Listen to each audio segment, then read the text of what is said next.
नमस्कार दोस्तों, आपका हमारे YouTube चैनल पर हार्दिक स्वागत है। आज हम आपको करंट अफेयर्स पढ़ाएंगे। करंट अफेयर्स का योगदान तो आप जानते ही हैं, हर प्रतियोगी परीक्षा में करंट अफेयर्स से क्वेश्चन आते हैं। तो आइए करंट अफेयर्स का पहला क्वेश्चन देखते हैं। हाल ही में कौन भारत के पहले दलित मुख्य सूचना आयुक्त बने हैं? तो दलित मुख्य सूचना आयुक्त बने हैं, ये हमारे दलित मुख्य सूचना आयुक्त बने हैं, ये हमारे हीरालाल सामरिया हैं, जो पहले दलित मुख्य सूचना आयुक्त बने हैं। और आपको बता दें कि मुख्य आयुक्त का नेतृत्व मुख्य सूचना आयुक्त करता है और इसमें 10 सूचना आयुक्त होते हैं।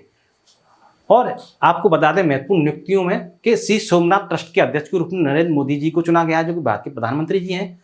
और आरबीआई ने कार्यकारी निदेशक के रूप में मनोरंजन मिश्रा को नियुक्त किया है। सीबीआई के संयुक्त निदेशक के रूप में प्रवीण मधुकर को नियुक्त किया गया है। सशस्त्र बल न्यायाधिकरण में राजेंद्र मेनन को नियुक्त किया गया है। और WHO ने अपने टीवी सलाहकार के रूप में सारंग देव को नियुक्त किया है। हाल ही में कौन अंतर्राष्ट्रीय सौर गठबंधन ISA का 95वां सदस्य देश बना है? तो चिली बना है। इंटरनेशनल सोलर अलायंस का 95वां सदस्य देश बना है Chile. ISA international solar alliance का 95वां सदस्य चिली। नेट फ्रैंक के प्राइम ग्लोबल सिटीज इंडेक्स के अनुसार वैश्विक आवास मूल्य वृद्धि में कौन शीर्ष पर है? तो ये मनीला शीर्ष पर है। इसमें क्या है, आवासों की वृद्धि तीव्र हुई है मनीला में। और चौथे नंबर पर भारत का मुंबई है। और आपको बता दें कि विश्व में सबसे प्रदूषित शहरों में मुंबई का दूसरा स्थान है। और आपको बता दें कि प्रति वर्ष आवासीय कीमतों में वृद्धि हुई है मनीला की पहले नंबर पर। कौन व्यक्ति हाल ही में आरबीआई के नए कार्यकारी निदेशक ED बने हैं? तो हम आपको बता ही चुके हैं, मनोरंजन मिश्रा को आरबीआई के कार्यकारी निदेशक के रूप में चुना गया है। और इनको प्रवर्तन विभाग ED, जोखिम निगरानी विभाग मिलेगा, बाह्य निवेश और संचालन विभाग की इनको जिम्मेदारी सौंपी गई है। अभी हाल ही में किस देश ने अपनी स्थापना की 100वीं वर्षगांठ मनाई है? तो 100वीं वर्षगांठ तुर्की ने मनाई है। तुर्की पे पहले ऑटोमन साम्राज्य का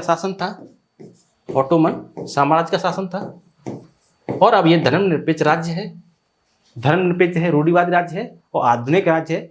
और इसने अपनी 100वीं वर्षगांठ मनाई है तुर्की ने। हाल ही में कौन अंतर्राष्ट्रीय क्रिकेट में टाइम आउट के कारण आउट होने वाले प्रथम बल्लेबाज बने हैं? तो श्रीलंका के एंजेलो मैथ्यूज हैं। और ये आप जानते ही हैं कि श्रीलंका बनाम बांग्लादेश के मैच में श्रीलंका के एंजेलो मैथ्यूज के नाम एक दुर्भाग्यपूर्ण रिकॉर्ड दर्ज हुआ, जिसको टाइम आउट कहा जाता है। ऐसा इसलिए क्यों हुआ, क्योंकि जब कोई खिलाड़ी आउट होता है तो उसके स्थान पर दूसरा खिलाड़ी मैदान पर बैटिंग के लिए आता है, तो उसे निर्धारित समय पर आना होता है। और यदि वो 3 मिनट के अंदर क्रीज पर नहीं आता है, पहली गेंद नहीं खेलता है, तो उसके टाइम आउट दिया जा सकता है। तो ऐसा ही इनके साथ हुआ, जो 3 मिनट के अंदर इन्होंने पहली गेंद नहीं खेली और अंपायर ने इनको आउट करार दे दिया। बांग्लादेश के कप्तान ने अपील की थी तो इनको आउट करार दे दिया। इनने अपील को बोला कि वापस ले लो, तो उन्होंने वापस नहीं ली, इसलिए ये खफा हुए बांग्लादेश से और बांग्लादेश के कप्तान से। एक माह में 16 मिलियन मीट्रिक टन कार्गो संभालने वाला देश का पहला बंदरगाह कौन बना है? तो ये गुजरात का मुंद्रा बंदरगाह बना है। इसका स्वामित्व अदानी पोर्ट्स के पास है।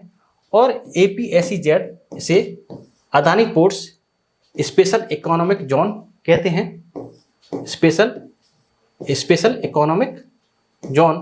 और सेज इसकी फुल फॉर्म भी आ जाती है। जैसे वित्तीय क्षेत्र होते हैं जहाँ महत्वपूर्ण वित्तीय चीजों का प्रभाव होता है। हाल ही में L&T किस राज्य के भोगापुरम में ग्रीनफील्ड हवाई अड्डे का निर्माण करेगी? तो ये आंध्र प्रदेश में करेगी। और आपको बता दें कि आंध्र प्रदेश की महत्वपूर्ण बात कि आंध्र प्रदेश सरकार पिछड़ा वर्ग जाति जनगणना भी शुरू करेगी। और इसरो ने अपना पहले सौर मिशन आदित्य L1, जो कि विश्व का 23वां मिशन था, सौर के संबंध में 23वां मिशन था, वही आंध्र प्रदेश के श्रीहरिकोटा से लॉन्च किया था। और मिनिएचर ईस्टर्न घाट्स विशाखापत्तनम का नया पर्यटन स्थल बनाया है। नेक्स्ट क्वेश्चन देखते हैं।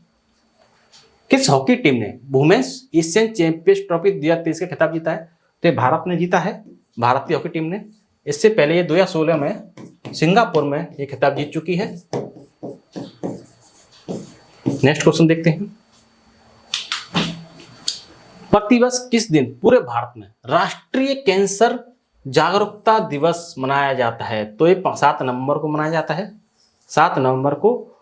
और इसको मनाने का उद्देश्य ये है कि कैंसर अब लाइलाज नहीं रहा है, यदि कैंसर पीड़ित समय से जांच कराकर उपचार करा ले तो उसकी जान बच सकती है। और कैंसर से बचने के लिए धूम्रपान से हमेशा के लिए दूरी बनानी होगी। हाल ही में फैड महिला ग्रैंड स्विस 2023 का खिताब भारत के किस चेस खिलाड़ी ने जीता है?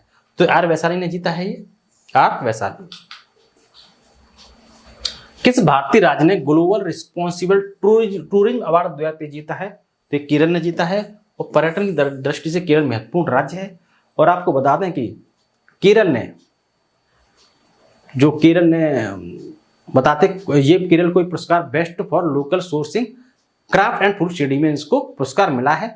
और यह पुरस्कार स्थानीय व्यंजनों, हस्तशिल्प को बढ़ावा देने और स्थानीय समुदाय के लिए आय उत्पन्न करने में एक आरटीएम की मान्यता देता है। हाल ही में प्रधानमंत्री गरीब कल्याण अन्न योजना को कितने साल के लिए बढ़ाया गया है? तो ये 5 साल के लिए बढ़ाया गया है।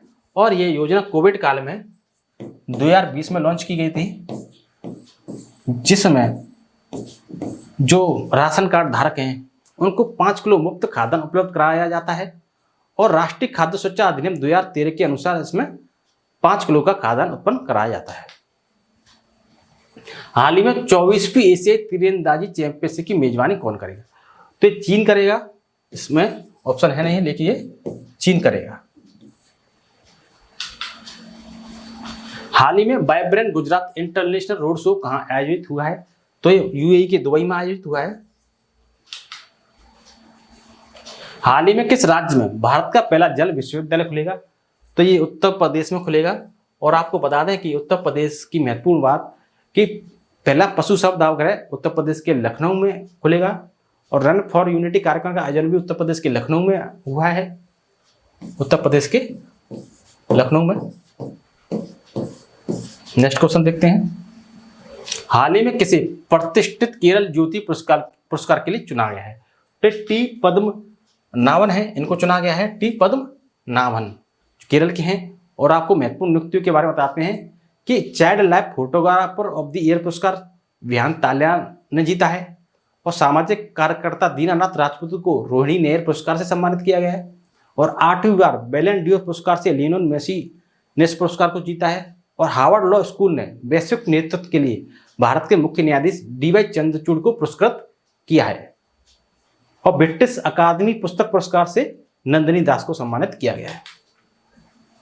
हाल ही में किसे सशस्त्र बल न्यायाधिकरण के अध्यक्ष के रूप में नियुक्त किया गया है? तो ये राजेंद्र मेनन है, इनको नियुक्त किया गया है। राजेंद्र मेनन। और आपको बता दें कि राज्य कृषि मूल्य आयोग का अध्यक्ष पाशा पटेल को नियुक्त किया है। राजस्थान रॉयल्स ने सहायक कोच सैन बॉन्ड बने हैं।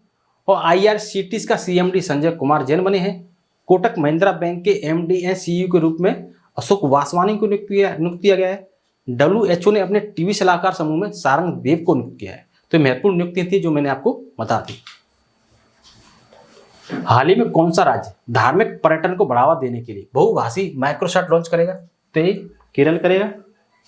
और आपको बता दें कि केरल के कोचिकोड शहर को यूनेस्को द्वारा देश का प्रथम साहित्य शहर बनाने की घोषणा की गई है।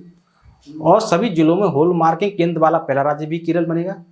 और केरल राज्य सरकार सर्वाइकल कैंसर की रोकथाम के लिए भी टीकाकरण कार्यक्रम शुरू करेगी। नाम मित्र का केरल की नींदकारा में भी सफल परीक्षण किया गया है। हाल ही में किसे भारत के नए महासर्वेक्षक के रूप में नियुक्त किया गया है? तो ये हितेश मकवाना है। इनका पूरा नाम हितेश कुमार S मकवाना है।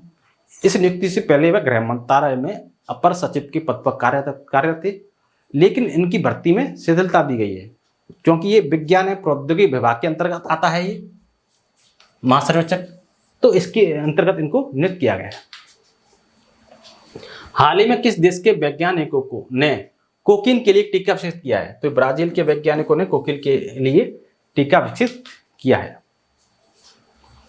हाल ही में कौन भारत में आईफोन का उत्पादन शुरू करने जा रहा है? तो टाटा समूह है आईफोन का उत्पादन शुरू करने जा रहा है।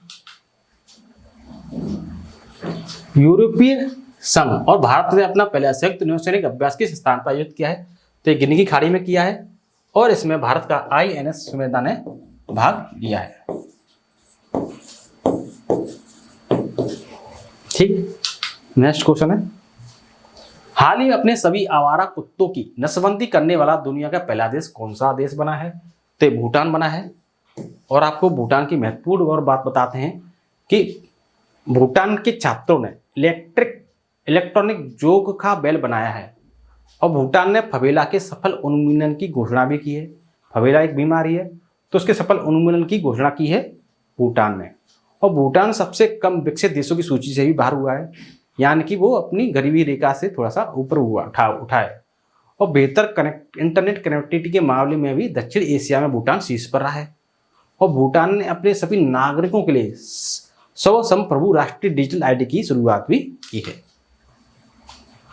हाल ही में उम्मीदवारों और चुनाव प्रबंधन के लिए चुनाव आयोग द्वारा कौन सा सॉफ्टवेयर विकसित किया गया है? तो इनकॉर विकसित किया है, इनकॉर। हाल ही में सुल्तान इब्राहिम किस देश के नए राजा बने हैं? तो ये मलेशिया के नए राजा बने हैं, मलेशिया के सुल्तान इब्राहिम। तो आशा करता हूं कि आपको हमारा वीडियो अच्छा लगा होगा। यदि आपको हमारा वीडियो अच्छा लगा हो तो वीडियो को लाइक एंड शेयर जरूर करें, चैनल को सब्सक्राइब करें, कमेंट बॉक्स में कमेंट करें। अब तक के लिए धन्यवाद।